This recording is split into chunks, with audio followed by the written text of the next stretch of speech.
All right, let's evaluate some leads. If you want to follow along, we're doing exercise 1 in chapter 7, page 163.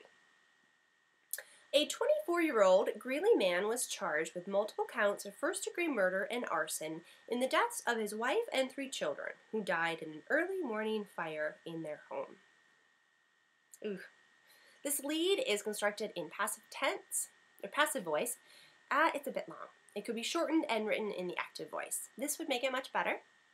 Authorities charged a Greeley man with first-degree murder and arson in the deaths of his wife and 3 children. Boom. Set. The second paragraph then could identify the man and give his age, identify the family members, and give the circumstances of their deaths. 2. City Council has to return a grant it received last year to fix deteriorating road conditions on Main Street. What do you think? It does provide a good start, but it could use some more information, such as the amount of a grant. And that is really a common mistake that you see for a lot of things. So-and-so donated a check or presented a check to so-and-so organization. That's great, but we want to know how much the check was. Also, the verb has to return sounds awkward. It may be better to begin the lead with who is ordering city officials to return the grant, such as, state officials ordered City Council to return a $50,000 grant it received last year to fix deteriorating road conditions on Main Street. Let's talk about a couple great leads now that we've talked about a couple that need improvement. Let's see. Number 13. Two men suspected of burglarizing 5 churches, 2 homes, and a pet store all in one night were captured Wednesday during another burglary attempt. Another good lead is at number 14. The union representing university secretaries and maintenance workers reached a tentative agreement Friday that it will give members a 6.5% raise over 3 years.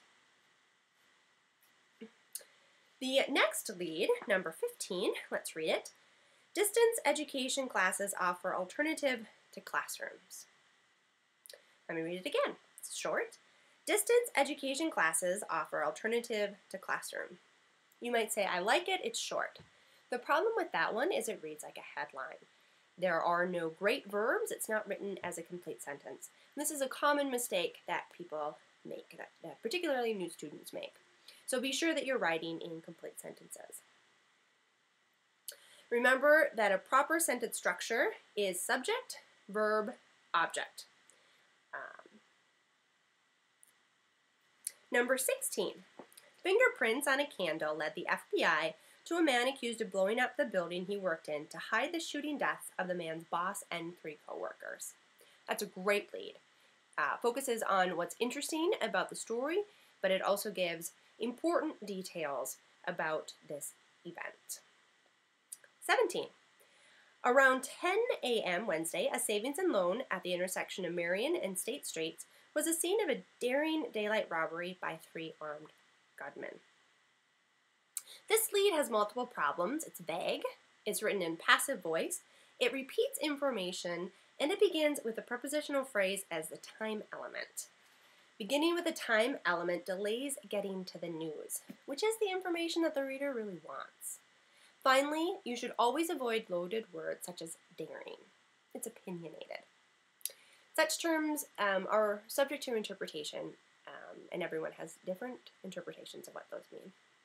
This would be better. 3 armed robbers held up the First National Savings and Loan at the intersection of Marion and State Streets around 10 a.m. Wednesday.